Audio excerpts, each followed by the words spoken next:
네, 시간이 되었습니다. 우리 서로 인사 나누시죠. 반갑습니다. 반가워요.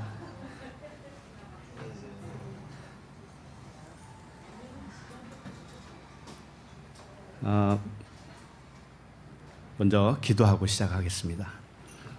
하나님 아버지 은혜를 감사합니다. 아버지의 사랑으로 여기까지 인도하심을 감사합니다. 세상을 둘러볼 때 온통 아버지의 사랑을 찬양하는 피조물을 볼 수 있게 하시니 감사합니다. 육신의 왜곡된 눈으로 볼 때는 하나님의 손길에 만족하지 못했던 저희들이었음을 고백합니다.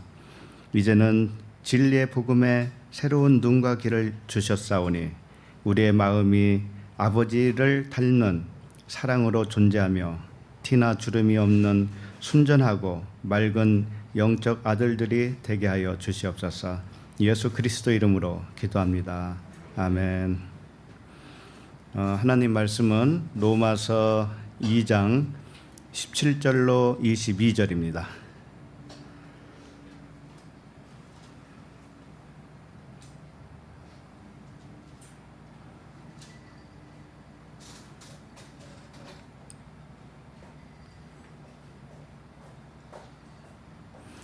로마서 2장 17절로 22절 17절부터 읽겠습니다. 시작. 유대인이라 불리는 내가 율법을 의지하며 하나님을 자랑하며 율법의 교훈을 받아 하나님의 뜻을 알고 지극히 선한 것을 분간하며 맹인의 길을 인도하는 자요 어둠에 있는 자의 빛이요 율법에 있는 지식과 진리의 모본을 가진 자로서 어리석은 자의 교사여 어린 아이의 선생이라고 스스로 믿으니 그러면 다른 사람을 가르치는 내가 내 자신은 가르치지 아니하느냐? 도둑질하지 말라 선포하는 내가 도둑질하느냐? 간음하지 말라 말하는 내가 간음하느냐? 우상을 가증히 여기는 내가 신전 물건을 도둑질하느냐? 아멘. 로마서 8번째 말씀 제목은 표면적 유대인과 이면적 유대인 1입니다. 다음 주는 2. 원래 2장 마지막 절까지 연결되는 말씀이라 같이 하려고 했는데 분량이 너무 많아서 2번 나눠서 하기로 했습니다. 표면적 유대인과 이면적 유대인이 있다라는 거죠. 저와 여러분은 표면적 유대인입니까? 이면적 유대인입니까? 웃으시는 분은 좀 수상해. 이 땅의 기독교인들은 모두 이면적 유대인이라고 자처할 것이에요. 왜 그럴까요? 왜 기독교인이면 다 이면적 유대인이라고 스스로 믿을까요? 이렇게 생각하는 대표적인 이유가 있어요. 그게 뭔가 하면은 이스라엘 사람들이 지키고 있었던 율법 있잖아요. 이스라엘 사람들이 지키고 있는 율법. 그 율법을 지키지 않고 지금은 예수 그리스도를 믿는 신자이기 때문이다 라는 이유예요. 유대인들은 아직도 이스라엘 사람들은 예수 그리스도를 안 믿는 분들이 많이 있죠. 그래서 예수 그리스도를 믿는 것이 이면적 유대인이지 이렇게 생각하기 쉬워요. 그래서 자기가 기독교인이면 교회 다니는 사람이면 무조건 이면적 유대인이라 이렇게 생각하기가 쉽다 이거예요. 그것이 사실이라면 모든 기독교인들이 이면적 유대인이라 할 수 있을까? 진짜 그렇게 말할 수가 있을까? 세계 기독교인들이 이 구약의 율법에 나오는 규례 또는 절기 이런 것들이 있잖아요. 이런 절기라든지 규례를 지키지 않고 신약에 나오는 예수 그리스도를 믿는다고 하는 이유, 그 이유 때문에 이면적 유대인이라 할 수 있을까? 성경이 말하는 이면적 유대인은 그걸 말하는 것일까? 구약에 나오는 규례, 절기를 안 지키는 것만 가지고도 또는 예수 그리스도를 믿는다라고 하는 그 정당성을 통해서 내가 이면적 유대인이다 이렇게 말할 수 있을까? 그래서 오늘 본문 말씀을 통해서 그 표면적 유대인과 이면적 유대인의 차이점이 무엇인가를 보시면 지금 제가 서두에 말씀드린 것들이 답이 될 거예요. 그래서 나는 진실로 어떤 유대인인가를 조명해 보는 그런 시간이 되길 바랍니다. 이제 일단 로마서 2장 17절부터 그 끝절까지는 표면적 유대인이냐 이면적 유대인이 어떤 것인가, 어떤 상태인가를 가르쳐주는 말씀이에요.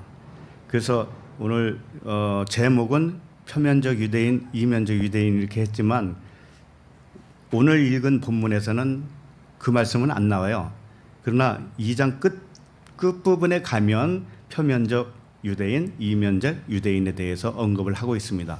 그러니까 오늘부터 시작하는 쭉 같은 말씀이 표면적 유대인이냐 이면적 유대인이냐를 가르는 그런 말씀이 된다라는 거예요. 자, 일단은 유대인이 뭔지를 아셔야죠. 유대인, 유다인이라고도 해요. 유다, 그건 유다 사람이라는 뜻이고 구약에 보면은 북이스라엘, 남유다 이렇게 한 나라가 둘로 나눠지는 것을 볼 수가 있죠.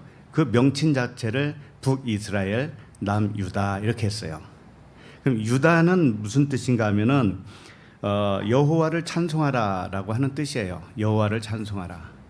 그래서 유다는 야다에서 온 단어예요. 야다도 두 종류가 있어요. 근데 하나는 찬송하다, 감사하다, 고백하다, 인정한다 이런 뜻이거든요.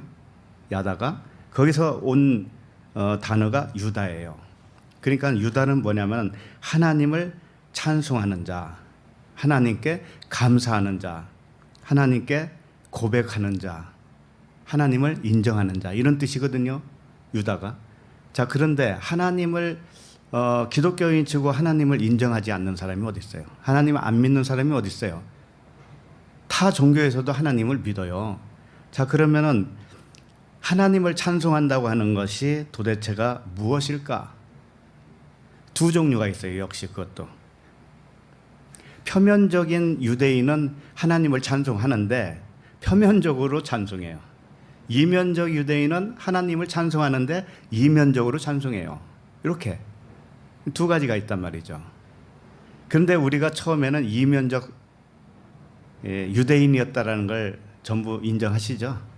처음에는 전부 우리는 표면적으로 하나님을 찬양하고 하나님께 감사하고 그랬어요. 표면적인 어떤 문제가 해결되면 감사하고 표면적인 나에게 어떤 감사가 넘치면 그냥 그걸 감사해요. 그것은 표면적 유대인일 뿐이에요. 그래서 문제는 하나님께 찬송과 감사를 어떻게 하느냐, 그 내용이 무엇인가가 이게 참 중요하다 이거예요. 표면적 유대인과 이면적 유대인으로 이게 나눠지는데 사실은 이게 이제 결국은 하나가 되어지죠.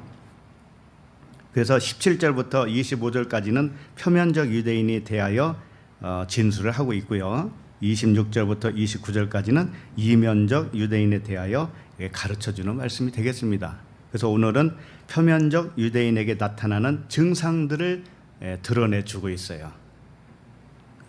표면적 유대인이 어떤 상태에 있는가를 이제 가르쳐주는 것이죠. 17절을 다시 보시면 유대인이라 불리는 내가 율법을 의지하며 하나님을 자랑하며. 자, 이거 언뜻 보면 유대인이라 불리는 내가 율법을 의지하며 하나님을 자랑하며. 하나님을 자랑하니까 일단 좋아 보이기는 하지만 원문에 충실하게 번역을 하면 조금 더 이게 이 말씀이 무슨 말씀인지 드러나요. 무슨 말씀인가 하면은 원문대로 하면 제일 먼저 그러나 만약 이런 말씀이 있어요. 그러나 에이데라고 하는 단어이거든요. 에이데. 그러나 만약 유대인이라 이름을 붙인 내가 율법에 안주하여 하나님을 자랑하며 이렇게 되어 있어요. 그러니까 만약에라고 하는 이 말씀 단어가 붙은 이유는 지금부터 어떤 그 조건부적으로 말을 하겠다 이런 말씀이네요. 그러니까 네가 유대인으로서 표면적 유대인일 수 있을 때 만약에 이렇다는 말이에요. 만약에 이제 조건부죠. 만약에 네가 표면적 유대인이라면 이러이러를 하지 않았느냐 이런 거죠. 그래서 이러이러한 사람은 표면적 유대인이 될 것이고 이러이러한 사람은 이면적 유대인이 될 것이다. 가정법이에요. 이렇게 설명을 하고 있어요. 일단 그리고 17절을 다시 보면 그러나 만약 유대인이라 이름을 붙인 부름을 받는다고 그러죠. 유대인이라 이름을 붙인 내가 율법에 안주한다라는 거예요. 여기에 보면 율법을 의지하여 그랬잖아요. 의지한다라고 하는 그 말씀보다도 더 안주했다. 거기에 앉아버렸다. 율법에 주저앉아버렸다 이런 뜻이에요. 그렇게 앉아서 하나님을 자랑한다 이거죠. 그러면 이게 잘하는 겁니까? 못하는 겁니까? 율법에 주저앉아서 하나님을 자랑하는 게 잘하는 거냐고요? 잘 못하는 거죠? 예. 처음에는 다 이랬어요. 그러나 이름은 유대인이라 칭함을 받고 있지만 이런 뜻이에요. 이름은 유대인이라 칭함을 받고 있지만 율법에 주저앉아서 하나님을 자랑하고 있기 때문에 하나님에게 칭찬은 없다 이런 뜻입니다. 칭찬은 없다 이런 말은 없지만 이 말씀 속에 그런 의미가 포함되어 있어요. 그러니까 율법에 주저앉아서 하나님을 자랑하는 것은 아무리 자랑해도 하나님께 영광이 되어지지도 않을 뿐더러 하나님을 자랑이 되어지지도 않을 뿐더러 하나님께 칭찬도 없는 거야. 이런 말씀을 하는 거예요. 그 율법이 의미하는 바를 알아야 되겠어요. 율법은 우리가 뭔지 아시죠? 율법은 기록된 글자 말씀을 의미하는 거예요. 이 표면적으로 보는 거예요. 글자 말씀을 표면적으로 보는 거. 그래서 지난주 우리가 살펴본 말씀에서 지난주에 봤잖아요. 사람의 양심과 율법은 이게 같다라고 그랬죠. 사람에게 양심이 있는데 그거와 똑같이 우리에게 부여해 준 말씀이 있는데 그것이 성경 66권이고 그것이 글자로 기록된 말씀이다. 그래서 사람의 양심은 글자대로밖에는 볼 수 없어요. 그래서 사람의 양심과 율법은 의롭게 될 수가 없죠. 하나님께 의롭게 될 수가 없어요. 그래서 하나님의 절대적인 선한 양심으로만 의롭게 되어져요. 사람의 양심으로는 하나님께 의롭다함을 받을 수가 없단 말이에요. 그와 같이 율법으로는 하나님께 의롭다함을 받을 수가 없어요. 다만 하나님의 양심이 나에게 들어와야 돼요. 그러니까 하나님의 눈과 귀를 가지고 내가 볼 때 하나님의 기준으로 보게 된다 이거죠. 자, 이렇게 돼야 돼요. 그런데 지금 17절은 율법에 안주하고 있으면서 어찌 하나님을 자랑할 수 있단 말이냐 이런 말씀이에요. 율법으로 하나님을 자랑하는 것은 헛된 것이다 이거예요. 그래서 율법으로 처음에는 하나님을 자랑하지만 나중에는 어떻게 자랑해야 되겠어요? 하나님을 영과 진리로 예배하라고 그러잖아요. 그러니까 영과 진리의 하나님을 내가 자랑을 해야 정말 하나님께 영광이 되어져요. 그때 하나님이 나를 칭찬하는 거예요. 이렇게 그래서 다음 18절부터는 율법으로 하나님을 헛되게 자랑하는 것이 무엇인가를 이제 조목조목 설명을 해주고 있어요. 율법으로 하나님을 헛되게 자랑하는 거 이게 무언가를 가르쳐주고 있다고요. 그래서 계속해서 이 부분에 대하여 살펴보도록 하겠습니다. 자, 18절을 읽겠습니다. 18절 시작. 율법의 교훈을 받아 하나님의 뜻을 알고 지극히 선한 것을 분간하며. 네, 율법의 교훈을 받아서 하나님의 뜻을 알았다. 지극히 선한 것을 분간한다. 자, 이 말을 그대로 문자 번역본 본 그대로 본다면은 이 말이 굉장히 어떻게 들려요? 율법의 교훈을 받았고 하나님의 뜻을 알았고 지극히 선한 것을 분간하고 있다라는 거예요. 참 이게 이 율법 아래에 있는 사람처럼 느껴지나요? 아니죠. 예, 그래서 이게 오역이라는 뜻이에요. 예? 번역이 좀 잘못됐다 이거죠. 예. 그래서 번역을 제대로 해보면 이런 뜻이에요. 하나님의 뜻을 알고 이제 지금 우리 한글로만 보면 이런 거야. 하나님의 뜻을 알고 지극히 선한 것을 분간할 줄 아니까 율법을 잘 배웠구나 이렇게 생각하기 쉬워요. 근데 그게 아니라는 뜻이에요. 그 뭐냐? 율법의 교훈을 받았다라고 하죠. 일단 율법의 교훈을 받았다. 이 교훈이 다른 단어예요. 이게 디다스코라고 하는 가르치다 이런 단어가 아니고 카테케오라고 하는 단어입니다. 카테케오. 율법의 교훈을 받았다 할 때 카테케오라고 하는 단어를 썼어요.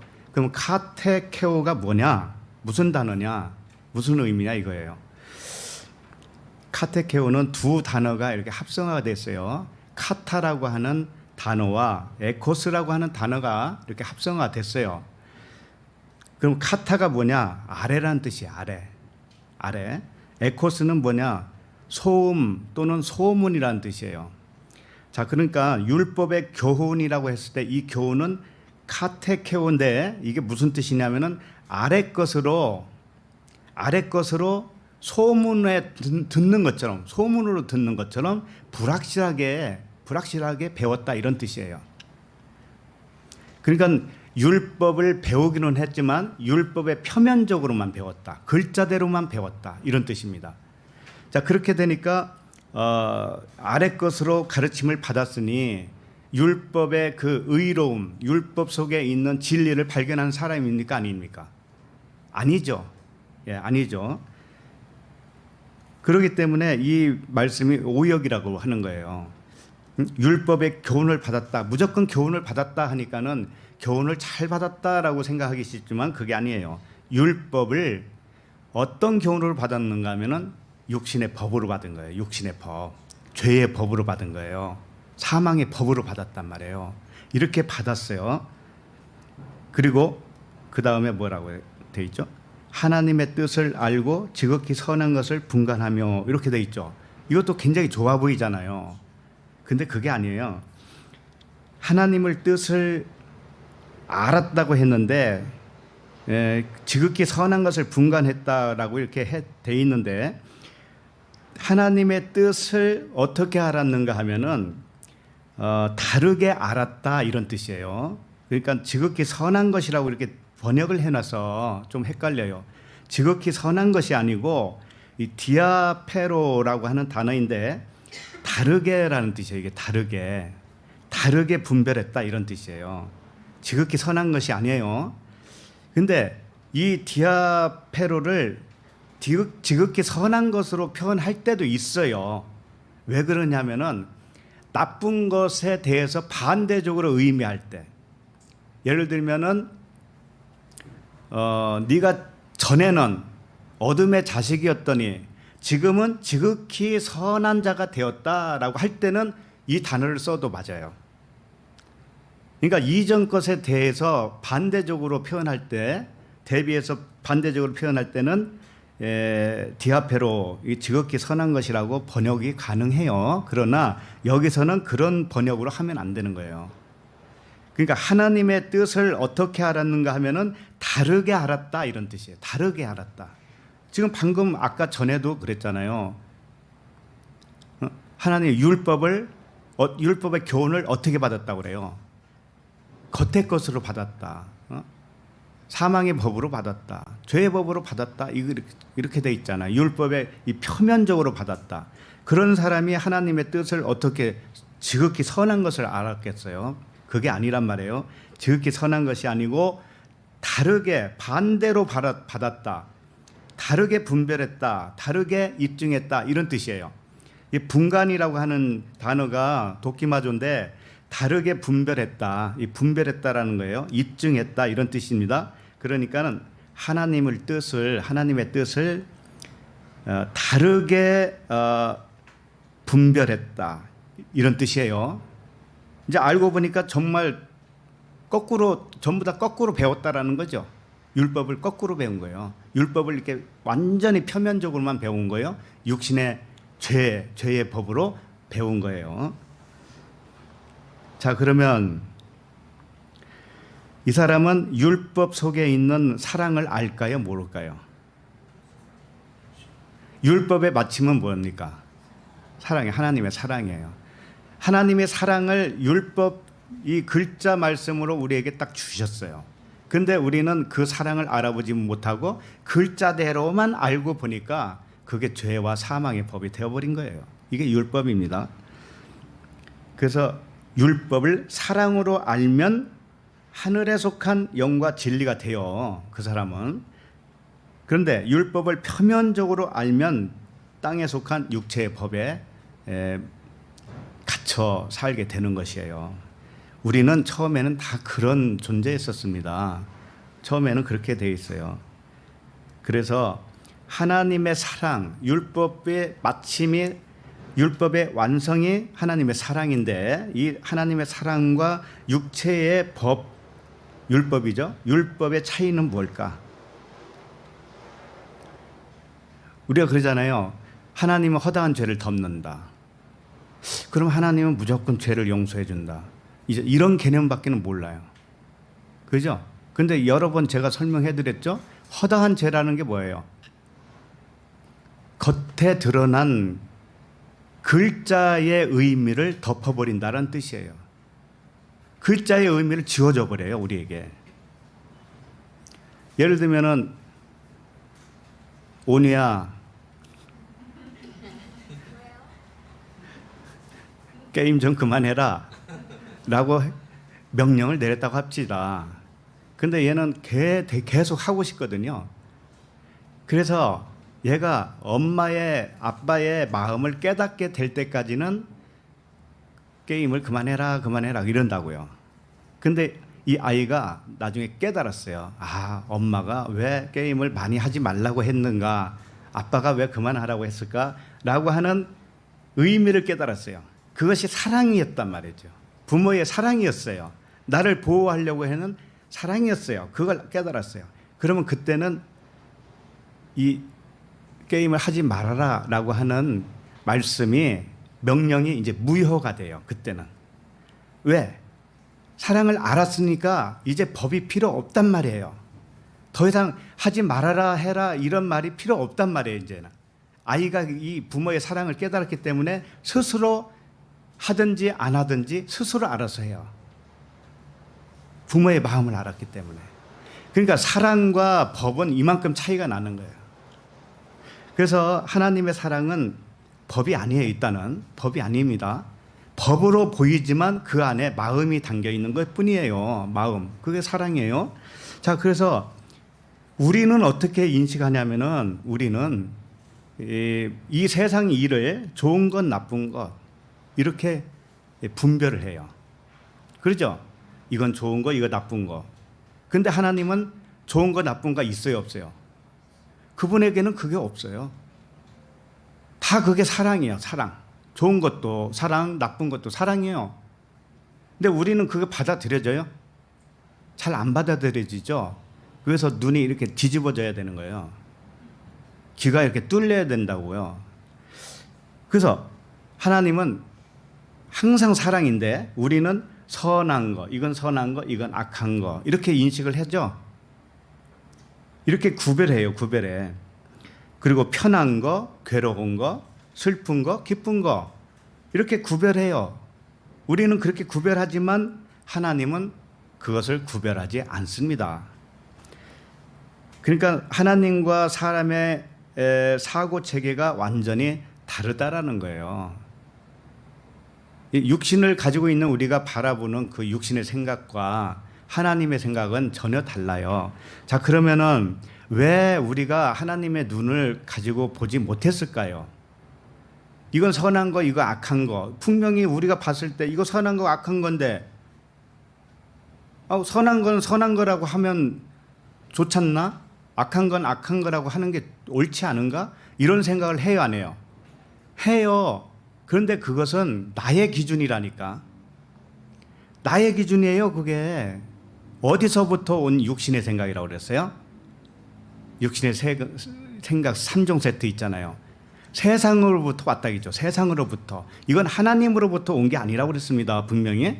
그러니까는 우리가 어렸을 때부터 형성된 이 사고 체계가 어디로부터 왔는가 하면은 하나님으로부터 온 게 아니고 이 세상으로부터 왔단 말이에요. 그래서 내가 법 덩어리가 됐단 말이죠. 예? 좋은 거 나쁜 거 잘 돼야 되고 아프지 말아야 되고 이런 기준이 이 세상 기준이라니까. 이 세상 기준이 나에게 온 거예요. 응? 60평생, 70평생, 80평생 동안 그 법의 체계에 나는 붙들려 살았단 말이에요. 내가 그렇게 만들어졌다니까. 그러니 하나님이 이걸 깨기가 쉽겠어요?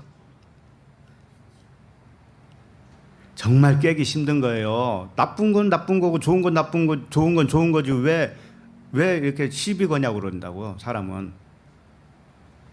응? 아, 슬픈 건 슬픈 거지 기쁜 건 기쁜 거지 왜 당신이 하나라고 그래 그걸. 도저히 받아들이지를 못해요. 사람은 받아들이지 못한다고. 사람 생각으로는 절대 안 되는 거예요 이게. 자, 그러면 만약에 이 좋은 거 나쁜 거 옳고 그름 이런 게 있죠. 선한 거 악한 거, 그다음에 이건 뭐 기쁜 거 즐거운 거 슬픈 거 이런 게 있다고 칩시다. 자, 그러면 선한 것이 다가오는 선한 일이 있죠. 내가 보는 선한 일 있지 이 세상에. 선한 일. 그 선한 일을 하는 분이 누구예요? 네? 착한 일을 하시는 분이 누구냐고요? 하나님이시죠. 그리고 기쁘고 즐거움을 주시는 분이 누구예요? 예, 평안함을 주시는 분이 누구예요? 나에게 일자리를 주시는 분이 누구예요? 예, 그럴 때는 하나님이에요. 그럴 때는 그거 의심하지 않는다. 그러니까 잘 되는 거에 대해서는, 좋은 거에 대해서는. 그런데 슬픔이 왔어요. 그 슬픔은 하나님이 모르는 걸까요? 그 슬픔 속에는 하나님이 없을까요? 그 괴로움 속에는 하나님이 안 계실까요? 하나님이 모르는 일이 이 세상에 벌어졌을까요? 절대 안 그래요. 하나님이 모르는 일이 이 세상에 벌어지는 일은 단 하나도 없어요. 만약에 그런 일이 있다면 하나님은 전지전능하신 분이 아니거든요. 그리고 하나님은 이 세상을 제어할 수가 없는 분이에요. 능력이 없으신 분이라고요. 먼지 티끌 하나까지도 하나님이 모르신다면은 그것이 나중에 어떻게 될지 모르잖아요. 이 우주 공간 속에 수많은 별들이 떠돌아다니면서 부딪히고 막 지 마음대로 이렇게 돌아다니다가 부딪히고 그런다. 그러면은 이 우주 공간에 질서 정연한 그 우주 비행 행성들이 그대로 있겠습니까? 하나님이 모르는 것은 이 세상에 일어나는 일은 하나도 없어요. 자, 그런데 우리 생각만, 사람 생각만 어떻게 생각하냐면은 이건 좋은 거다, 이건 나쁜 거다, 이렇게 분별을 한다니까요. 판결을 한다니까요. 자, 이것이 깨지는 것이 뭔가 하면은 하나님의 사랑이에요. 하나님의 눈은 사랑이에요. 그분은 기쁜 거 슬픈 거 따로 있지가 않아요. 좋은 거 나쁜 거 따로 있지가 않아요. 그거 모든 것을 동원해서 자기 사랑을 표현했을 뿐입니다. 자기 사랑을 표현했어요. 그 속에 담아서. 그런데 우리는 그렇게 인식을 못해요. 하나님은 그렇게 인식을 못한다고요.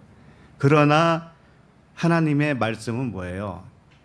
나중에는 네 눈을 내 눈과 같게 해줄 거야.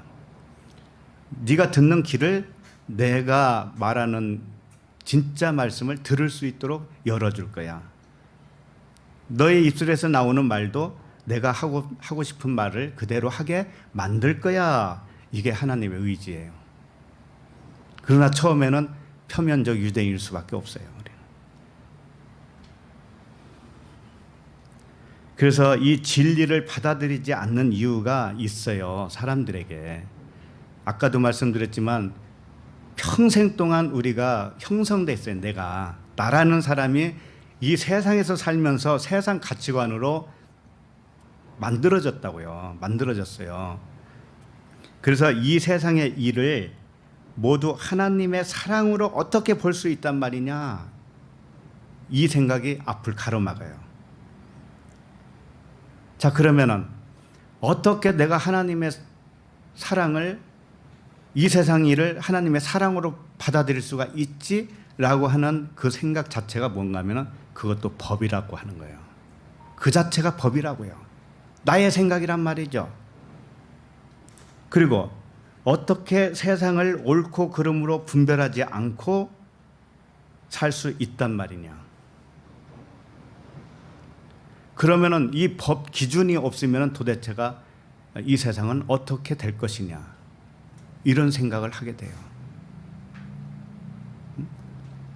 내가 이렇게 저렇게 좋은 거에 대해서는 외쳐야 되고 나쁜 거에 대해서는 하지 말라고 외쳐야 되는데 그걸 안 하게 되는 나라는 사람이 그렇게 바뀌었다면 도대체 이 세상은 어떻게 될 것이냐, 이런 우려성을 가진다고요, 사람은.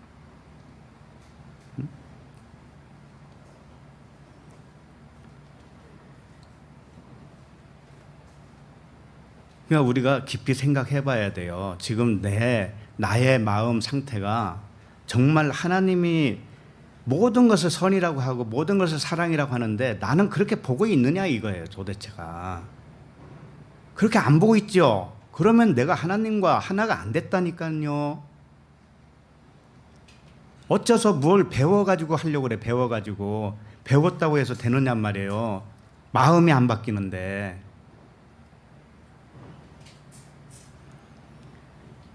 그래서 좋은 것 나쁜 것 속에도 하나님이 계신다라고 하는 것을 못 믿어요, 사람은.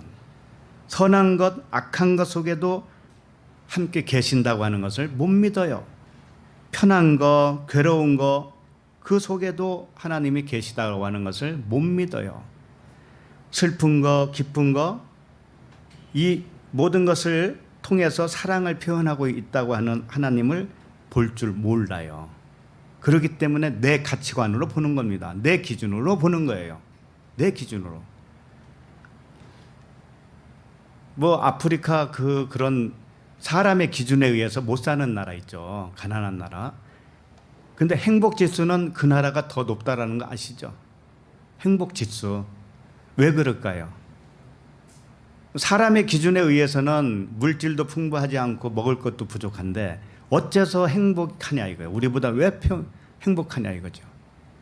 기준이 달라서 그래요. 기준이. 우리는 우리대로 기준이 있기 때문에 내 기준에 미달되면 불행한 거예요. 그렇죠?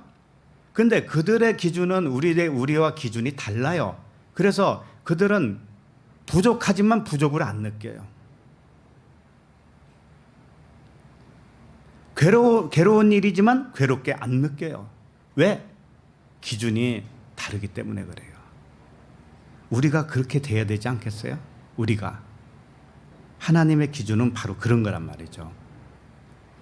그래서 어느 분과 상담을 했는데 대화 끝에서 하시는 말씀이 그럼 어떤 기도를 해야 돼요? 그러더라고요. 네?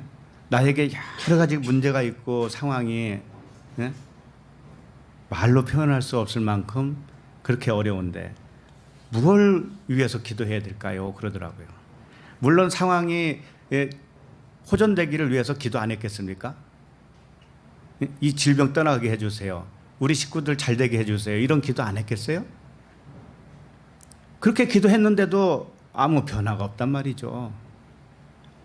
그래서 내가 뭐라고 했냐면은 그분에게 그랬어요. 나의 기준을 가져가라고 기도하세요. 그랬어요. 나의 기준을 없애달라고 기도하세요. 그랬어요. 지금 몸이 많이 아프십니까? 아프다고 생각하는 내 기준을 없애달라고 하세요. 가난하십니까? 가난하다고 하는 기준을 없게 해달라고 하세요. 자녀가 어렵습니까? 자녀를 볼 때 어렵게 보고 있는 부모의 눈을 다르게 해주세요. 그렇게 하라고 그랬어요. 근데 그게 쉽겠습니까? 사람은 여기 있는 것이 이쪽으로 옮겨지면 져야 좋다고 했을 때는 그렇게 돼야 안정감을 느끼죠. 그죠? 돈이 없을 때 돈이 있어야 안정감을 느끼죠. 근데 하나님은 그게 아니라니까요. 하나님은 그거 아니에요. 그런 생각이 아니라고, 생각이 다르다고요, 인간과. 그 기준을 없애라는 기준을. 이 가난에서 내가 탈출해야만이 하나님의 사랑을 느낀다? 안 그래요. 지금 상황에서 하나님의 사랑을 못 느끼면 아무리 잘 살게 되는 호전이 된다고 하더라도 하나님의 사랑을 오해하고 있는 거예요. 그 사람들은 배부르고 등 따수면은 이런 말씀을 들을 때도 그래 하나님은 사랑이야 좋지 뭐 이런 식이라고요. 자기한테 문제가 없기 때문에. 근데 배부르고 등 따숩던 것들이 배가 고프고 등이 차면 어떻게 될까요? 그때도 그래 하나님은 사랑이야 이렇게 쉽게 말할 수 있을까요? 절대 못합니다. 절대 못해요. 그래서 하나님은 이 인생을 통해서 경험을 하게 만들어요. 여러 가지 경험을 하게 돼요. 그 체험을 하게 됩니다. 그 체험 속에서 항상 내 속에 싸움이 있어요. 그게 뭐예요? 양심의 싸움이죠. 양심의 싸움. 그래서 결국은 하나님이 승리를 얻어내는 거예요. 그 사람에게서. 내가 그렇게 싸우고 내가 고민하고 했던 모든 것들이 허탕친 거다. 헛것이구나. 헛된 것을 잡으려고 몸부림을 쳤구나 라는 것을 결론으로 끌어냅니다. 하나님은 결국은. 그렇게 해서 하나님의 사랑을 받아요. 하나님의 사랑을 받아. 그래서 하늘의 평강은 언제 주어지느냐? 내 기준이 사라진 자리에 아버지의 사랑이 자리를 잡아요. 내 기준이 사라진 자리에 하나님의 사랑이 살며시 오신단 말이에요. 그때 평강을 우리가 누릴 수가 있어요. 그래서 모든 나에게 일어나는 일들은 내 마음에 따라서 달라져. 내 마음에 따라서. 내 마음이. 그래서 지옥이 어디냐라고 할 때 내 마음이 지옥인 거예요. 내 마음 지옥에서 흑암의 권세에서 이게 빠져나가는 것이 뭔가 하면은 지옥에서 천국으로 옮겨가는 겁니다. 그래서 하나님은 우리 인간의 생각처럼 선과 악도 아니고요. 즐거움과 괴로움도 아니고요. 슬픔과 기쁨도 아니에요. 하나님은 그냥 사랑이에요. 사랑. 선도 아니고 악도 아니고 옳고 그름도 아니에요. 하나님은 그냥 하나님은 사랑이에요. 사랑. 사랑 하나밖에 없어요. 우리는 그 사랑을 받았다라고 하면서도 계속 판단만 해요. 판단만. 내 기준으로 판단해. 그게 율법 아래에 있는 사람이에요. 그게. 그래서 다음 절 말씀도 세상을 하나님의 마음으로 분별하지 못하는 표면적 유대인의 특징이 무엇인지 이어갑니다. 그러면 19절 함께 읽을까요? 시작. 맹인의 길을 인도하는 자요, 어둠에 있는 자의 빛이요. 네. 표면적 유대인은 표면적 율법으로 표면적 하나님을 찬양하고 자랑하는 자예요. 모든 걸 다 표면으로 하는 거예요. 하나님도 표면으로만 알아. 그렇기 때문에 표면적으로 찬양하고 자랑하는데 그게 헛된 것이죠. 사실은 헛된 거죠. 그런 사람은 스스로 빛이라고 자부를 할까요? 안 할까요? 자부를 해요. 자기가 빛이라고. 그러니까 맹인의 길을 인도하는 자요, 어둠에 있는 자의 빛이요 이렇게 했을 때 이 맹인과 어둠에 있는 자는 같은 의미입니다. 세상의 일을 하나님의 사랑으로 볼 줄 모르는 사람들의 총칭이에요. 하나님의 이 세상 일을 하나님은 사랑이신데 사랑으로 못 봐요. 그 못 보고 있는 사람들이 뭐냐면 맹인이고 어둠에 있는 자들입니다. 자, 그러면 그들을 인도하려면 무엇로 인도해야 되겠어요? 역시 하나님의 사랑으로 인도해야 눈이 열리고 귀가 열리겠죠. 그런데 지금 여기 나오는 표면적 유대인은 뭐냐면은 자기가 스스로 빛이라고 생각했는데 역시 자기도 맹인이고 자기도 뭐예요? 어두움의 자식이죠. 예. 그래서 세상 일을 하나님의 사랑으로 볼 줄 모르는 자들에게 세상 일을 옳고 그름으로 판단하고 있는 사람이 그 사람을 인도한다고 하는 거예요. 그게 어떤 사람들이겠어요?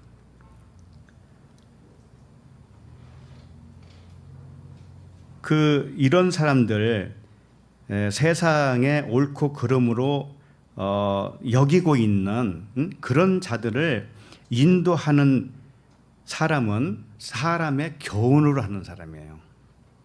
사람의 교훈으로. 그러니까 스스로 사람의 교훈으로 막 가르쳐요, 사람을. 그런데 자기는 그것이 빛이라고 생각해요. 그것이 빛이라고 그런 거예요. 자, 한번 생각을 해보세요. 이 세상을 어둠이라고 합니다. 이 세상을. 하나님 나라만 빛이에요. 자, 그럼 이 세상은 어둠인데 이 세상에 너희는 세상의 빛이다 라고 했을 때 그 빛은 뭐겠어요? 하늘이죠. 하늘. 진리죠.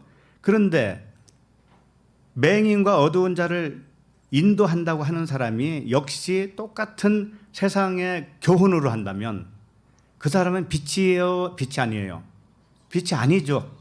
그러니까는 이것은 함께 구덩이에 빠지는 거죠.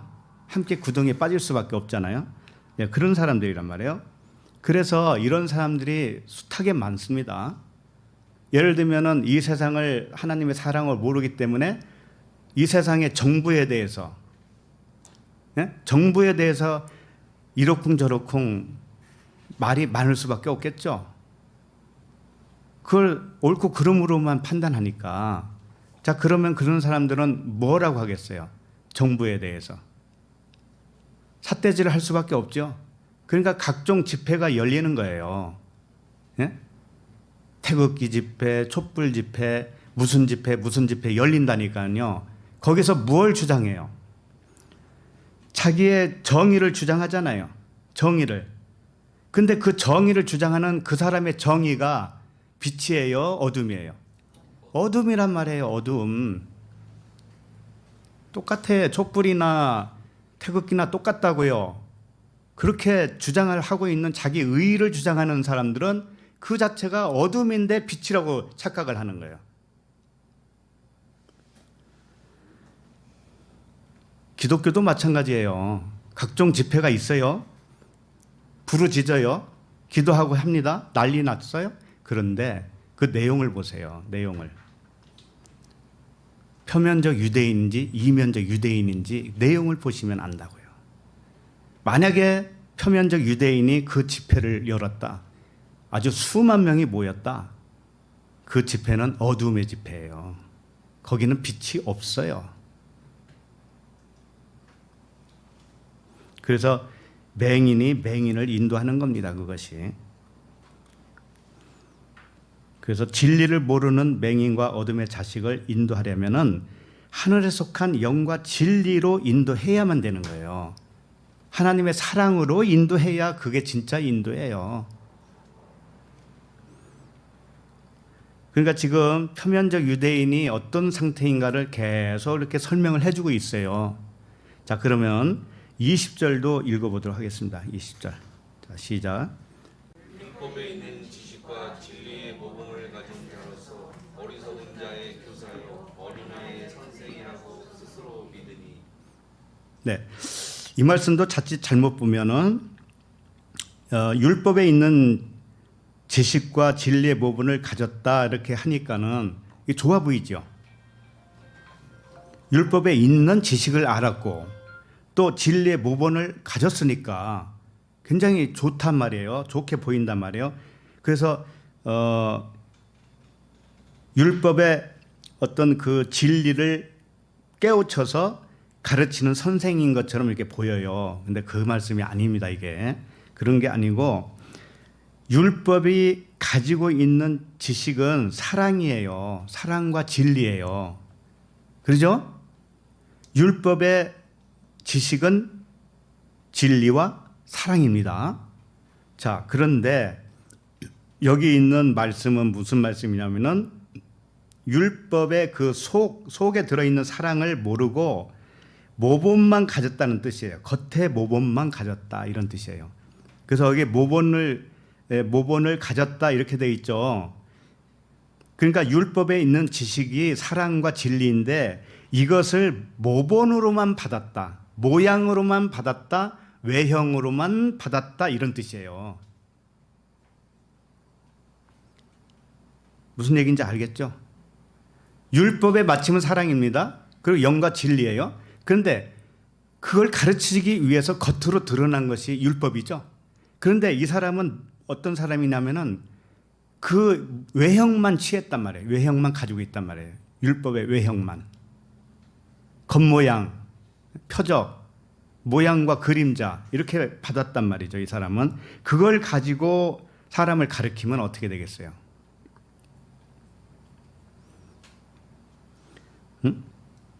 율법의 그 모양, 외모, 외형, 모형과 그림자가 뭐예요? 이 글자예요. 글자의 교훈이에요. 다른 말로 하면 사람의 교훈입니다. 인생의 교훈이 돼요. 그 인생의 교훈, 사람의 교훈을 가져가지고 사람을 가르치면은 어떻게 되겠냐고요. 그 선생이라고 할 수 있어요? 할 수 없죠, 그건. 그래서 이들의 눈은 하늘이 가려져 있는 사람이에요. 표면적 유대인은. 그래서 세상 논리만 알고 있다는 뜻이에요, 이게. 예. 자, 그래서 그 사람은 어떤 교사라고 표현을 하고 있는가 하면은 어리석은 자의 교사여 어린 아이의 선생이라고 스스로 믿는다. 스스로 믿어요. 자기가 잘하고 있다라고 스스로 믿고 있어요. 그러니까 다시 말하면 이 세상의 모든 일이 율법과 똑같은 모형과 그림자라는 것을 알지 못하고 율법 아래에 있는 자들을 가르치는 선생이라고 스스로 믿는다라는 거예요. 이런 사람이 표면적 유대인이다라고 하는 뜻입니다. 그러니까 맹인이 맹인을 인도하는 것과 같은 이야기예요. 이게 같은 말씀이에요. 같은 맥락이라고요. 그러니까 지금 말씀은 뭐냐면 율법은 모형이고 외형이다. 그림자다 이거예요. 진리의 그림자. 하늘의 모형이다. 그런데 너는 모형만 취하고 있어요. 모형만 가지고 있어요. 그리고 가르칠 때도 모형만 가르쳐. 모형만. 사람의 교훈으로만.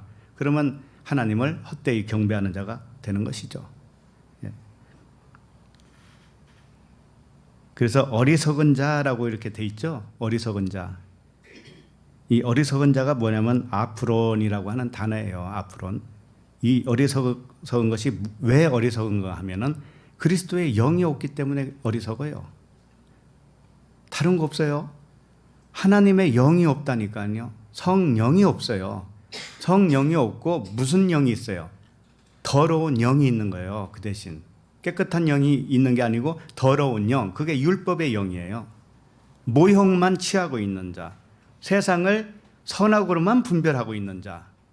옳고 그름으로만 보고 있는 자. 하나님의 사랑으로 절대 보지도 못하고 듣지도 못하고 믿지도 못해요. 그 사람은 어리석은 자라 이렇게 말하고 하고 있는 거예요. 그래서 이 사람을 이런 표면적 유대인인 사람들 우리도 다 거기 그 밑에 있었어요. 그 사람을 깨닫고 하나님 마음과 한 마음이 되게 하기 위해서 인생 길을 줘요. 우리의 인생을 준다고요. 인생을 체험을 하게 돼요. 이 세상에서 여러 가지 일을 체험을 하게 됩니다. 그렇게 인생을 체험하면서 선악의 하나님이 아니다라는 것을 알게 돼요. 하나님은 선악의 하나님이 아니구나. 모든 일이 아버지의 사랑임을 발견하게 하는 거예요. 그래서 그 아버지를 인정해요. 인정하게 될 때가 뭔가 하면은 깨끗한 영이 되었다라고 하는 거예요. 깨끗한 영이 되었다. 그 전에는 더러운 영이다. 이렇게 표현하는 것이죠.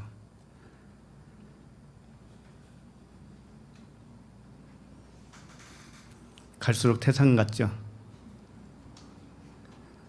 너무 그 고지가 높아 보이지 않나요? 아니면 에이 설마 그러겠어. 그냥 이대로 살다가 가면 천국 가는 거지. 그러겠죠? 뭘 이렇게 복잡하게 생각하나? 복잡한 거 하나도 없어요. 아주 심플합니다. 하나님은 사랑이시라고 그랬어요. 그러면 나도 하나님의 아들이면 나도 사랑해야 되잖아. 근데 그 사랑이 뭐냐? 선악이 아니라니까. 사랑은 옳고 그런 게 아니라니까. 믿고 친하고 이런 거 아니라니까요. 자, 21절을 읽어보도록 하겠습니다. 21절. 자, 시작. 그러면 다른 사람을 가르치는 내가 내 자신은 가르치지 아니하느냐? 도둑질하지 말라 선포하는 내가 도둑질 하느냐? 예. 율법 아래에 있는 표면적 유대인이 가르치는 이 선생으로서 얼마나 모순이 많은지를 알려주시는 말씀이에요. 지금 이 가르친다는 말씀들이 나오잖아요. 이게 선생이잖아요, 선생. 그러니까 선생으로서 잘 한다고 자기 스스로는 믿고 있지만 이게 얼마나 모순된 것이냐라는 것을 하나님이 가르쳐 주는 거예요. 이런 말씀을 안 해주시면 사람은 계속해서 착각하고 살 수밖에 없어요. 그죠? 그래서 누구든지 하나님께서 마음의 눈을 밝혀주시지 않으면 이 모순된 생각에 사로잡혀 있는 것조차도 몰라요. 굉장히 모순되게 살면서도 자기는 잘 살고 있다라고 생각하는 거예요. 그래서 21절 다시 보시면 그러면 다른 사람을 가르치는 내가 내 자신은 가르치지 아니하느냐 이렇게 돼 있죠.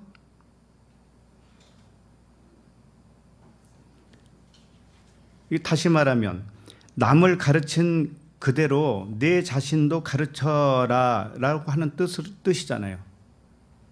응? 남을 도둑질하지 말아라 라고 가르쳤으면 너도 네 마음에 도둑질을 하지 말아라 가르쳐야 된다는 얘기잖아요. 근데 이 말이 그렇게 단순한 말이 아니란 말이죠. 왜 그러냐면은 이제 조금 더 쉽게 얘기하면 다른 사람에게 착하게 살아라 이렇게 해놓고 네 자신은 왜 악하게 사느냐 지금 이런 말씀처럼 들리죠. 이 말씀이. 근데 그런 뜻이 아니에요. 이 율법 아래에 있는 자들은 도둑질 하지 말아라 가르쳤잖아요. 그 가르친 대로 사는 사람이에요. 그러면 자기 자신에게도 도둑질을 하지 말아라고 가르친 거 아니겠어요? 가르쳤죠. 맞잖아요. 간음하지 마라고 가르쳤습니다. 그리고 자기도 간음 안 했어요. 그러면 잘 가르친 거 아니에요? 자기에게도? 근데 그 단순한 이야기겠냐고 이게 이 말씀이. 이 사람들이 여기에 많이 묶여 있어요. 이런 말씀에. 예를 들면 이런 거죠. 종교 단체나 기독교나 뭐 목사나 교사나 이런 사람들 있죠. 지도자급 있는 사람들이 성도들에게는 이렇게 살아라라고 설교를 하죠. 그렇게 가르치죠. 의롭게 살아라 이렇게 가르친단 말이에요. 그런데 가만히 보니까는 이런 목사 저런 누구 신부 뭐 이렇게 해가지고 안 좋은 일들이 벌어지죠. 근데 저 사람은 의롭게 살아라고 해놓고 자기는 왜 저렇게 못 살았지? 이렇게 되는 거죠. 그러니까 오늘 말씀에 딱 그 기준이 되는 것 같이 느껴지지 않나요? 남은 이렇게 하라고 가르치고 놓고 자기는 왜 멋대로 사냐 이런 말씀처럼 들렸기 때문에 그런 기준으로 적용을 한단 말이에요. 그런 기준으로. 그래서 성도들도 이 말씀이 무슨 말씀인지를 잘 모르고 있기 때문에 눈을 크게 뜨고서 지도자의 행동을 살펴요. 만원경 갔다가 저 목사가 오늘은 어디에서 무슨 짓 하고 있나. 만원경 가지고 안 되면 현미경 갔다가 아마 볼 거예요. 그렇게 해서 저 사람이 우리들에게 이렇게 살으라고 이렇게 잘 가르쳤는데 자기는 멋대로 사네.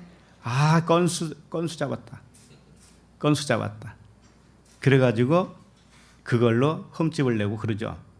자, 그러면 오늘 말씀이 그런 말씀처럼 들리잖아요. 예? 남은 왜 이렇게 가르쳤는데 너는 왜 그러냐? 이거잖아요. 도둑질 하지 말라고 했으면 너도 도둑질 하지 말아야지. 근데 너는 왜 도둑질 하느냐? 이 말씀처럼 들린단 말이에요. 그게 아니에요. 그래서 겉에 드러나는 어떤 모습이 있어요. 사람은 누구나 겉에 그 모습을 보고 훌륭하다, 훌륭하지 않다라고 하는 기준을 가져요. 그렇지 않나요? 성도들이 되게 그래요. 그래서 훌륭한 목사가 어떤 기준에 의해서, 자기 기준에 의해서 훌륭한 사람, 훌륭한 성도, 훌륭한 장로님, 권사님, 집사님, 이렇게 자기가 가지고 있는 기준으로 판단을 내립니다. 근데 과연 그 판단이 맞을까요? 하나님의 말씀은 그것은 없다라고 하는 거예요. 그 겉의 기준으로 훌륭하다, 훌륭하지 않다라는 것이 아예 존재하지 않다라고 그래요. 하나님은. 근데 사람은 그걸 만들어냈습니다. 왜? 세상으로부터 온 육신의 생각이 있기 때문에.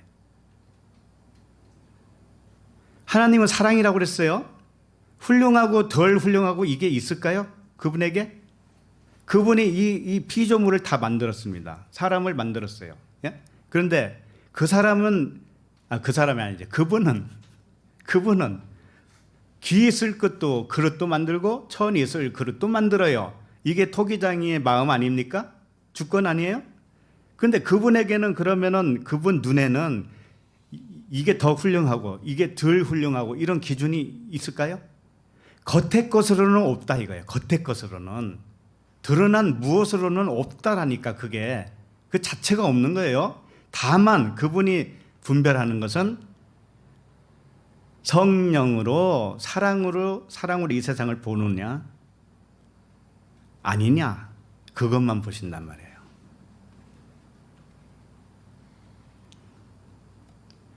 그래서 이 말씀도 그렇게 하라고 하는 교훈으로 준 말씀이 아니라는 거예요. 자, 21절을 다시 보세요. 그러면 다른 사람을 가르치는 내가 내 자신은 가르치지 아니하느냐. 이 말씀이 무슨 말씀인가 하면은 여기서 다른 사람을 가르치는 내가 이렇게 했죠. 다른 사람. 이게 다른 사람이 아니에요. 다른 사람이 아니라고. 헤테로스라고 하는 단어인데 헤테로스.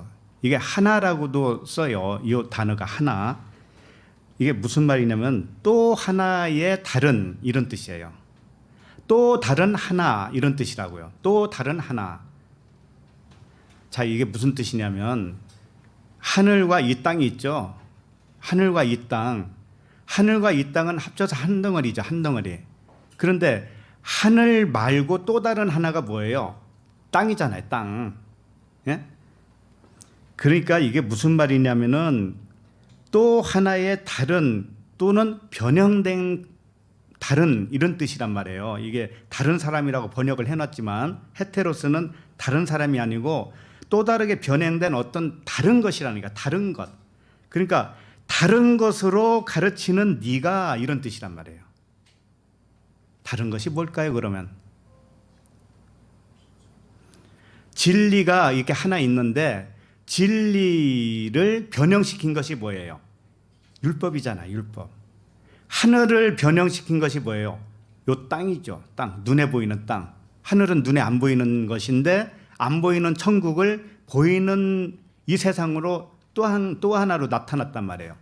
그러니까 그것이 헤테로스라는 거예요. 또 다르게 나타난 변형된 뭐 한 가지 그런 뜻이란 말이에요. 그게 율법의 표면이고 모형이고 그림자입니다. 하늘의 그림자. 그 하늘의 모형과 그림자로 네가 가르치면 이런 뜻이에요. 더 쉽게 말하면 사람의 교훈으로 가르친 네가 이런 뜻이에요. 그러면 내 자신에게는 뭘로 가르쳐야 된다는 얘기일까요? 네가 남이라고 할 필요도 없어요. 그것은 그냥 자기 자신에게 가르치는 거기도 해요. 다른 것으로 하늘의 모형과 그림자로 주어진 율법으로 가르친 네가 네 자신에게 진짜 속 사람에게는 뭘로 가르쳐야 되겠어요? 진리로 가르쳐야 되죠. 영과 진리로. 그렇게 네 자신에게는 영과 진리로 가르쳐야 되지 않느냐 이런 뜻이란 말이에요. 그게. 그렇게 하지 않는 것을 이제 이어서 말씀을 하시는 거예요. 그게 뭔가 하면은 도둑질하지 말라 선포한 내가 도둑질을 하느냐 이렇게 돼 있죠. 자, 그러면 도둑질을 하지 말라고 선포했습니다. 자, 이 선포한 것은 뭘로 선포한 거예요? 모형과 그림자라고 그랬잖아요. 율법의 모형과 그림자로 가르쳤다라는 거죠. 그러면 도둑질하지 말라라고 했을 때 이 도둑질은 어떤 교훈입니까? 사람의 교훈이잖아요. 인생의 교훈이에요. 사람들에게 그러잖아요. 도둑질하지 말아라. 이거 가르치잖아요. 이게 인생의 교훈이라니까. 그리고 십계명에 나와 있어요, 안 나와 있어요? 십계명이 나와 있잖아요. 그러니까 십계명을 겉으로 보면은 인생의 교훈이라니까. 사람의 교훈. 우리가 도둑질하지 말라는 뜻이구나. 그럼 도둑질하지 말아야지. 이렇게 될 거 아닙니까? 자, 이것은 모형과 그림자로 주어진 교훈에 불과하다라는 거예요. 예? 자, 그러면 그렇게 겉의 것으로 도둑질하지 말라 이 글자 속에 있는 그 의미로 가르친 네가 네 자신에게는 어떻게 가르쳐야 되겠느냐 하면은 영과 진리로 가르쳐야 되는데 네가 도둑질을 하고 있구나라고 하는 거예요. 그러니까 영과 진리로 자기를 가르치지 못하고 있는 것이 뭐냐면은 자기가 진짜 도둑질하고 있는 거예요. 왜 그럴까요? 도둑질은 본래 내 거예요, 아니에요? 네, 아니에요. 주지 않은 것을 훔쳐가는 게 도둑질입니다. 네, 그러면 하나님이 우리에게 준 것은 뭐고 주지 않은 것은 뭡니까? 하나님이 우리에게 준 것은 뭘까요? 하나님 자신의 사랑을 줬잖아요. 그리고 영생을 줬잖아요. 천국을 줬습니다. 그걸 줬어요. 그러면 우리는 그거 받고 아멘 하면 되죠. 천국으로 누리면 되죠. 그런데 그걸 안 받아. 안 받고 뭘 받았냐면 하나님이 안 준 것으로 받았어요. 그게 뭘까요? 안 준 것을 받은 것이 육신의 법이에요. 육신의 법으로 훔친 거예요.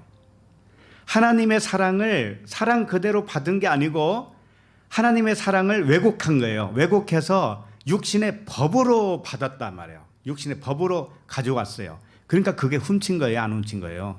훔친 도둑이 되는 거예요. 그러니까 이렇게 하나님의 사랑을 법으로 도둑질했다 이런 뜻입니다. 네?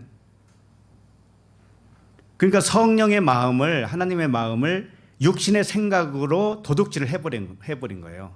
하나님은 준 적이 없는데 그 결과는 어떻게 됐냐면 처참한 거예요. 그 결과가 처참해요. 어떻게 처참한 줄 알아요? 내 마음이 육신의 생각으로 꽉 차 있단 말이죠. 잘 들으셔야 돼요. 자, 그러면 육신의 생각으로 내가 꽉 차 있으면 하나님을 어떻게 평가하는 줄 알아요? 하나님을 내가 법으로 취했잖아요. 하나님의 사랑을 법으로 취했으니까 하나님을 법의 하나님으로 믿죠. 법의 하나님. 자, 그러면 법의 하나님은 뭐예요? 내가 잘하면은 상 주고 내가 못하면 벌 주고 그 하나님으로 내가 만들어. 그 하나님을 만들어. 그러면 그게 다른 하나님이에요. 그래서 하나님은 벌 주는 하나님으로 착각을 해요.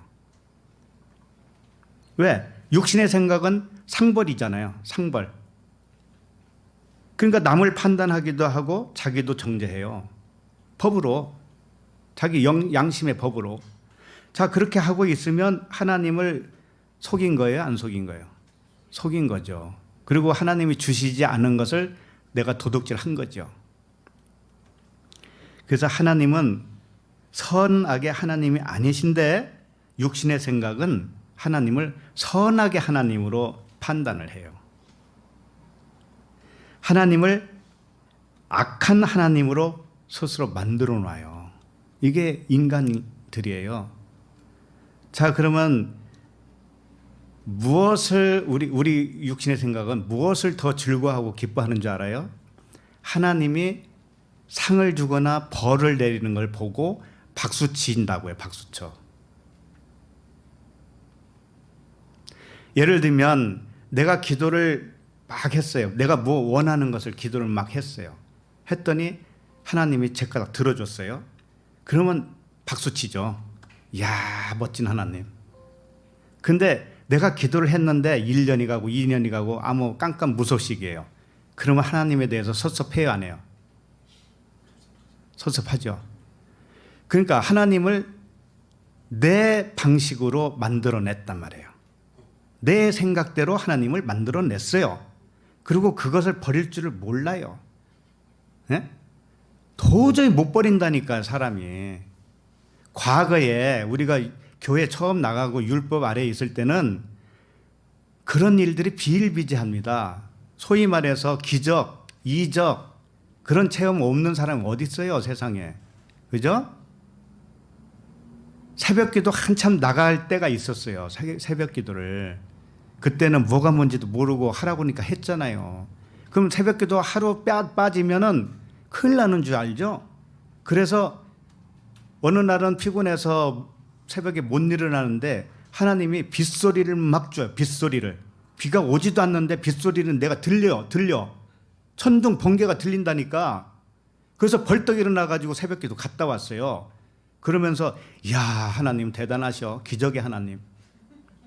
근데 왜 지금은 새벽 기도 안 하죠?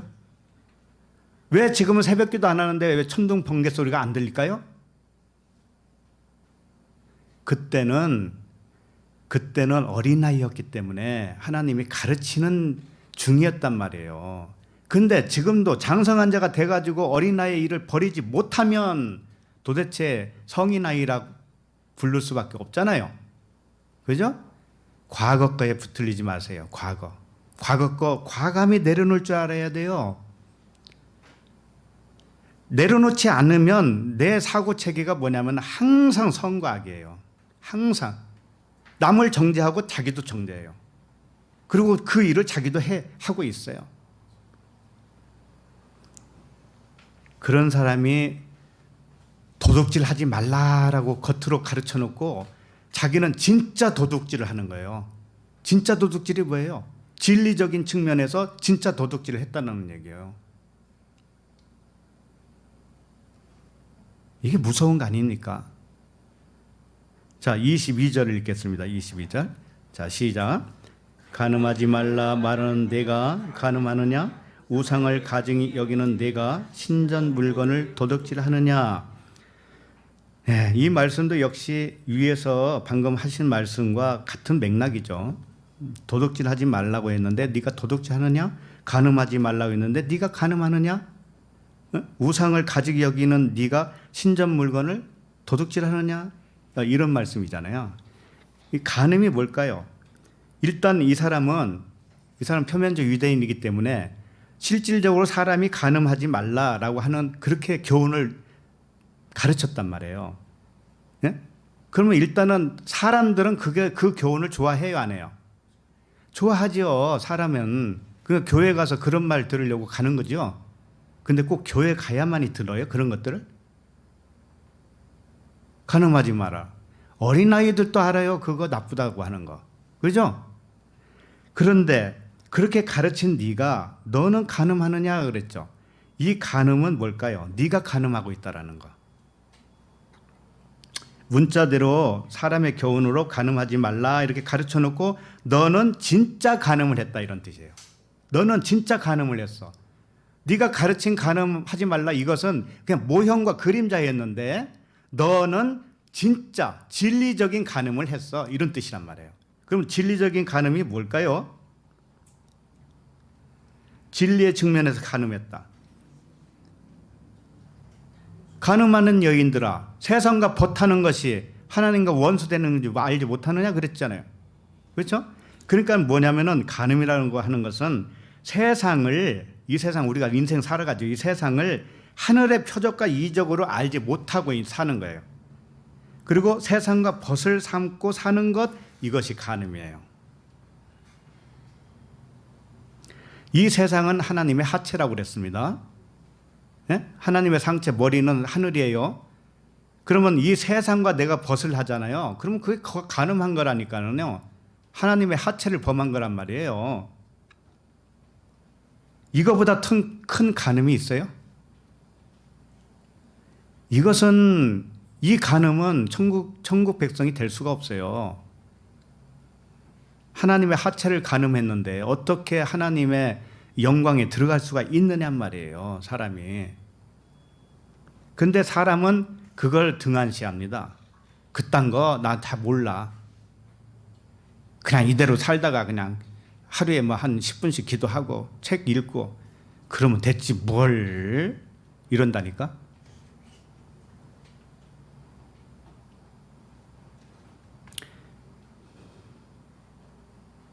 이생의 염려 있죠. 이생의 염려, 근심, 걱정, 불안, 의심, 불신.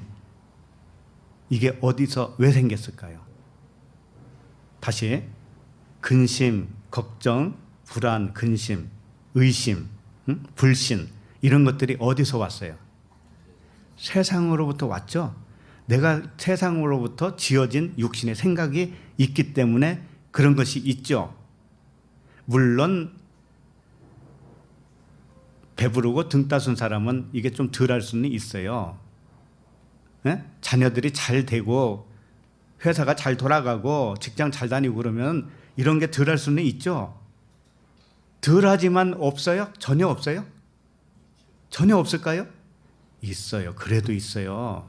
자, 있으면 그게 뭔가 하면은 세상과 벗을 하고 있는 거예요. 하나님과 벗을 하면 근심 걱정이 있을까요? 없죠. 하나님이 누구신데 하나님과 벗이 돼야 되는데 이 세상과 벗을 해요. 그렇기 때문에 세상에 염려가 있어요, 없어요? 있죠. 세상에 근심이 있단 말이에요. 이게 무엇을 반증하고 있는가? 내가 세상과 간음하고 있다. 하나님이 그러면 이 세상을 왜 줬을까요?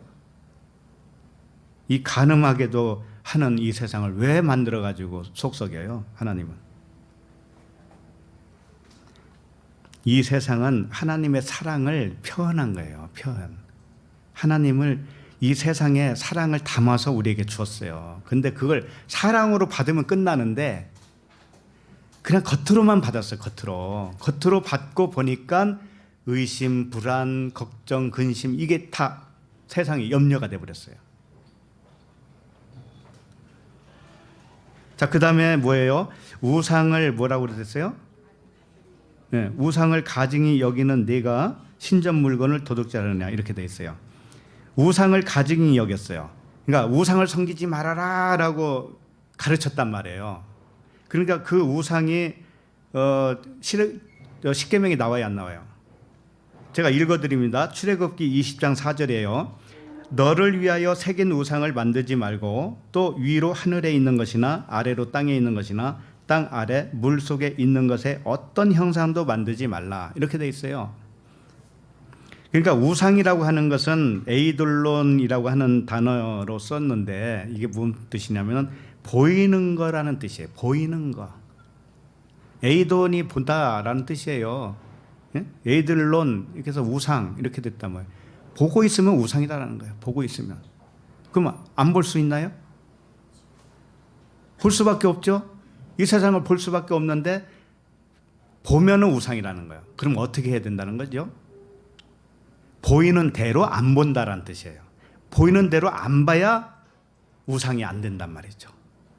성경 말씀도 전부 다 이 글자대로 보면 우상이 돼요.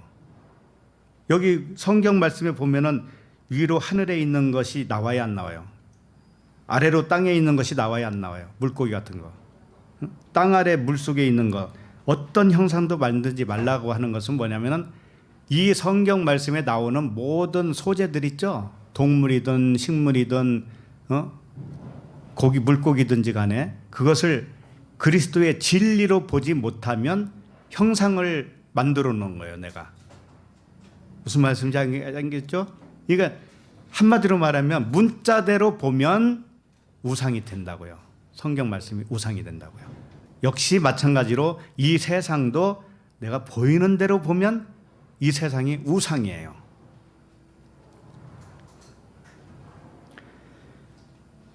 그래서 우상이라고 하는 것이 에이들론이라고 그랬죠. 보이는 거, 모형, 그림자, 형상 이런 걸 말하는 거예요. 자, 그런데 그렇게 가르쳤어요. 우상을 가증히 여기는 네가 할 때는 이 사람은 표면적 유대인이니까 우상을 어떻게 생각을 했냐면 정말 어떤 모형을 만들어 놓고 이 깎아서 돌 모양, 돌을 깎아서 만들든지 나무를 만들어서 깎든지 모형을 만들어 놓고 거기다 경배하면 그게 우상 섬기는 거지, 이렇게 가르쳤을 거예요. 그러죠? 예를 들면 집안에 이렇게 부적을 붙여 놓는다든지, 예? 또는 뭐 성모 마리아 상을 갖다 놓는다든지, 십자가 그림을 큰 거 그냥 갖다 걸어 놓는다든지, 이게 뭐예요? 다 형상 모양이잖아요. 그것을 섬기고 있으면 그게 우상이다라고 하는 것처럼 보이는데 그게 아니라는 것이죠. 진짜 우상은 뭐냐면은 보이는 대로만 보는 거. 자, 그렇게 가르친 네가, 겉의 것으로 가르친 네가 신전 물건을 도둑질하느냐 그랬죠. 이 신전 물건이 뭐냐면은 이 보이는 성전을 의미한다고요. 보이는 성전을 도둑질했다라는 뜻이에요. 보이지 않는 이 하나님은 어떤 성전을 주셨어요? 우리에게 마음 성전을 줬죠. 그렇죠? 그래서 네 안에 천국이 어디 있다? 네 안에. 근데 그 천국이 있다라고 말은 들었으니까 내 안에 천국이 있겠지. 그냥 막연히 내 안에 천국이 있겠지. 그럼 천국이 있는 거예요, 그게? 천국은 진리예요, 진리. 진리를 모르면 천국이 없는 거예요. 그러니까 마음 속에 있는 진리의 성전을 주셨어요, 하나님은. 그런데 너는 보이는 성전을 가르쳤기 때문에 보이는 성전을 네가 도둑질한 거야, 이런 뜻이란 말이에요. 그럼 보이는 성전이 어디 있어요? 이스라엘에 있죠? 그러면 이스라엘 나라 사람들한테만 해당되는 말씀입니까, 이게?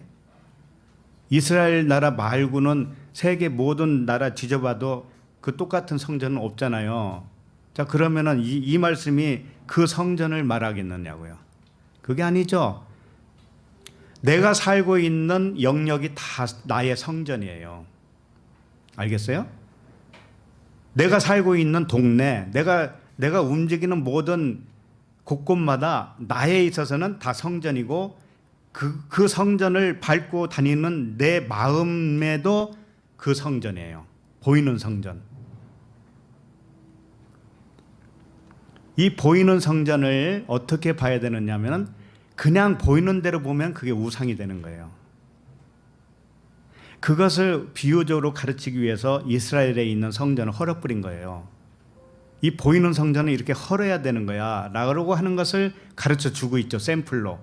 그러나 그건 샘플일 뿐이란 말이에요. 진짜는 뭐냐? 내가 이 세상 성전을 보는 눈이 한번 이게 무너지지 않으면 우상을 계속 섬기고 있는 거야 라고 하는 겁니다. 이 세상을 보는 눈이 바뀌지 않으면 너는 계속 성전을 우상으로 섬기고 있는 거야. 이 말씀을 지금 하고 있는 거예요. 주지 않은 성전을 너는 도둑질한 거야, 이런 말씀을 하시는 거예요. 그래서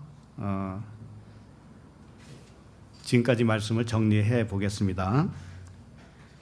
유대인이라고 그랬죠. 유대인, 표면적 유대인, 이면적 유대인. 이 유대인이라고 하는 뜻은 하나님을 뭐하는 자? 찬송하는 자. 하나님을 찬송하는 자. 그런데 유대인에게는 두 부류가 있어요. 하나는 표면적 유대인이에요. 또 하나는 이면적 유대인이에요. 근데 표면적 유대인은 겉에 드러난 이 세상을 따라서 만들어진 육신의 생각과 마음으로 하나님을 찬양하는 것, 하나님을 찬송하고 자랑하는 그런 사람이에요. 표면적으로 하나님을 자랑하고 하나님을 찬송해요. 그것은 표면적 유대인일 뿐이에요. 그것은 하나님이 영광 받으시지도 않고 칭찬도 안 해요. 자, 그러면 이면적 유대인, 두 번째 이면적 유대인인데 세상을 더 이상 육신의 생각으로 판단하지 않아요. 이제 선과 악으로 판단하지 않아요. 옳고 그름으로 판단하지 않아요. 좋은 거 나쁜 것으로 판단하지 않는단 말이에요. 뭘로 판단해요? 하나님의 사랑으로. 아, 저것을 통해서 하나님의 사랑을 나에게 지금 가르치고 있구나. 아, 이것을 통해서도 하나님의 사랑을 나에게 가르치고 있네. 그걸 발견하면 그 일은 이제 눈에 안 보이는 일이 돼버려요. 그렇죠? 그렇게. 그래서 이 두 부류의 유대인이, 표면적 유대인, 이면적 유대인이 나 한 사람을 의미하는 거예요. 나 한 사람. 이 사람은 표면적, 이 사람이 이면적이고 이렇게 가르라고 주신 말씀이 아니고 나 한 사람이 처음에는 표면적으로 시작을 해서 이면적 유대인으로 변한다 이겁니다. 변해요. 다만 시간이 좀 걸릴 뿐이죠. 예. 결국 언약이기 때문에 언약으로 말미암아서 이 표면적인 유대인이 이면적 유대인으로 변화되어서 하나님을 진짜 찬송할 수 있어요. 진짜 진리, 영과 진리로 예배할 때가 온다 이거예요. 그때가 바로 이때라. 지금 하면 되는 거예요. 그래서 골로새서 1장 13절에 보면 이런 말씀이 있어요. 그가 우리를 흑암의 권세에서 건져내사 그의 사랑의 아들의 나라로 옮기셨으니, 이렇게. 흑암의 권세가 뭐예요? 내가 세상을 선악으로 보는 관점이 있을 때 내가 흑암의 권세에 묶여 있는 사람이에요. 내가 세상을 옳고 그름으로만 판단하고 있죠? 그러면 내가 흑암의 권세에 묶여 있는 자예요. 거기서 건져내서 그의 사랑의 아들의 나라로, 그리스도가 아들이죠? 그리스도의 사랑으로 옮겨줘요. 그 나라로 옮겨줘요. 그러면은 어떤 눈으로만 보게 되냐면 그리스도의 사랑으로만 보게 돼요. 하나님의 사랑으로만. 자, 이렇게 해서 찬양과 경배를 드리게 되는 것입니다. 네, 기도하겠습니다. 하나님 아버지, 우리를 처음엔 표면적 유대인으로 부르시고 나중엔 이면적 유대인으로 완성해 주시는 아버지의 사랑에 감사를 드립니다. 우리의 마음 눈을 밝혀주셔서 하나님의 피조 세계를 보는 눈이 변하게 하여 주시옵소서. 세상에 사로잡혀서 아버지의 사랑으로 인식하지 못하게 하는 흑암의 권세에서 건져내어 주시옵소서. 사랑이신 하나님의 나라를 옮겨주심을 감사합니다. 예수 그리스도 이름으로 기도합니다. 아멘.